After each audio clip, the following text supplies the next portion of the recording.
Dictation start. महोदय, प्रारंभ में यह स्वैच्छिक था और न ही दहेज में अधिक रकम दी जाती थी। जो भी वधू पक्ष द्वारा अपनी हैसियत के अनुसार दिया जाता था उसे वर पक्ष द्वारा स्वीकार किया जाता था। शादी के बाद दहेज को लेकर कोई समस्या नहीं होती थी, परंतु आज स्थिति इसके ठीक विपरीत है।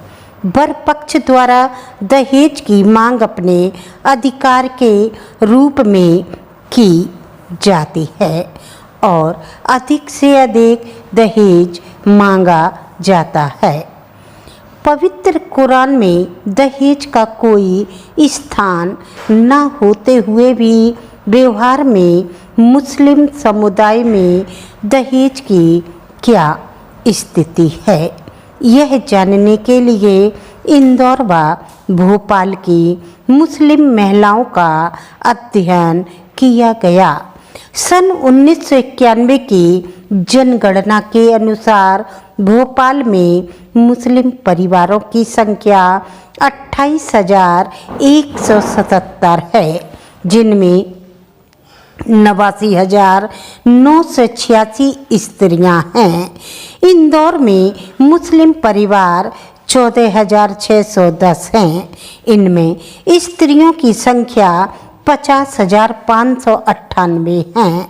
जनसंख्या में परिवारों की संख्या के अनुपात के आधार पर इंदौर से 175 परिवार व भोपाल से 325 परिवार लॉटरी प्रणाली से चुनकर प्रत्येक परिवार की एक स्त्री को अध्ययन के लिए चुना गया।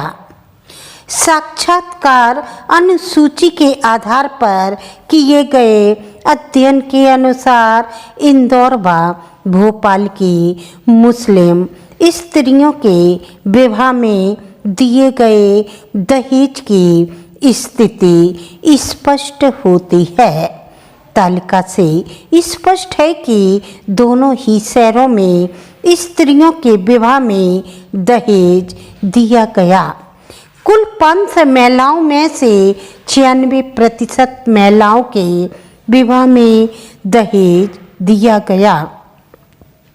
इनमें इंदौर की 46% व भोपाल की 97% महिलाओं के विवाह में दहेज दिया गया। परिवारजनों की हैसियत के अनुसार दहेज सामग्री में कपड़े, बर्तन, जेवर आदि दिए गए। कुल 500 महिलाओं में 3% महिलाओं के विवाह में दहेज नहीं दिया गया। इनमें इंदौर की 1% महिलाएं हैं और भोपाल की 2% महिलाएं हैं।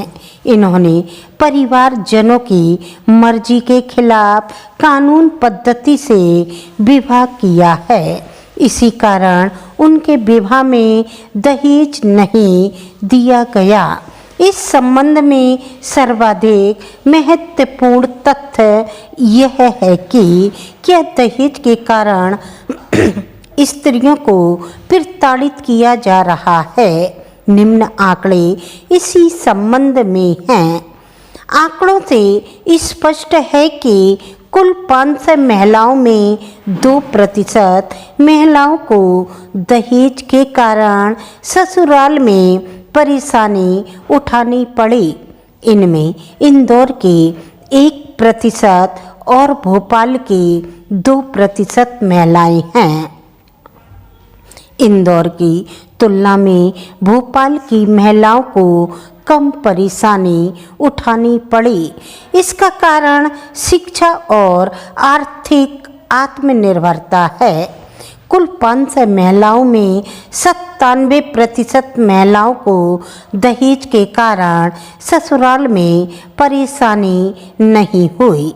इनमें इंदौर की 96% व भोपाल के 97% महिलाएं हैं। स्पष्ट है कि मुस्लिम समुदाय में इस बुराई की अभी शुरुआत ही हुई है। आयु के आधार पर बनाई गई तालिका से स्थिति और अधिक स्पष्ट होती है।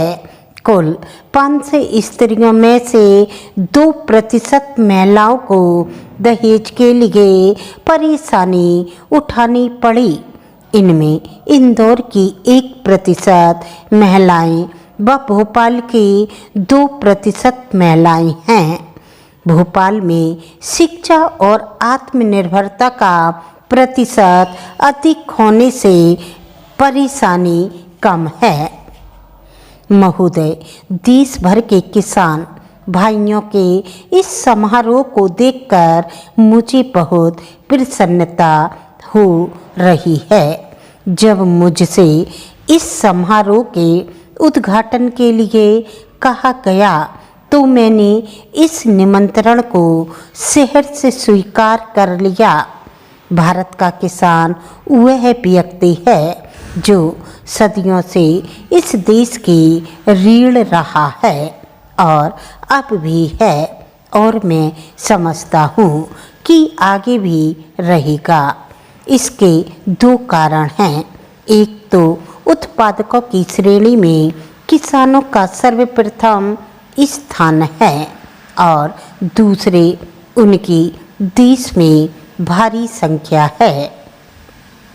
किसान का काम इतने महत्व का है कि सारे राष्ट्र को उस पर निर्भर करना पड़ता है। मानव की सबसे पहली आवश्यकता उदर पूर्ति के लिए अनाज की उपलब्धि है और यह कार्य किसान के ही बलबूते का है।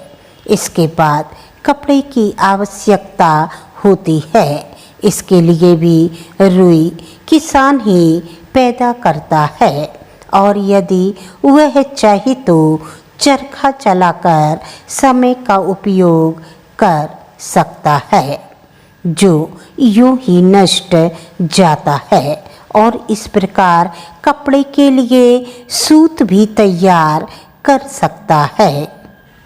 किसानों के कल्याण का अर्थ देश की जनता के एक बहुत बड़े भाग का कल्याण समझना चाहिए। हमारे देहाती की उन्नति और उनका यथोचित विकास वास्तव में बहुत दूर तक किसानों की उन्नति से बढ़कर और कुछ नहीं। यही कारण है कि देहात सुधार के सभी कामों की सफलता का मापदंड किसान की स्थिति को ही समझा जाता है। आपको डिस्कशन अच्छी लगी तो आप लाइक करें, सब्सक्राइब करें। That's all.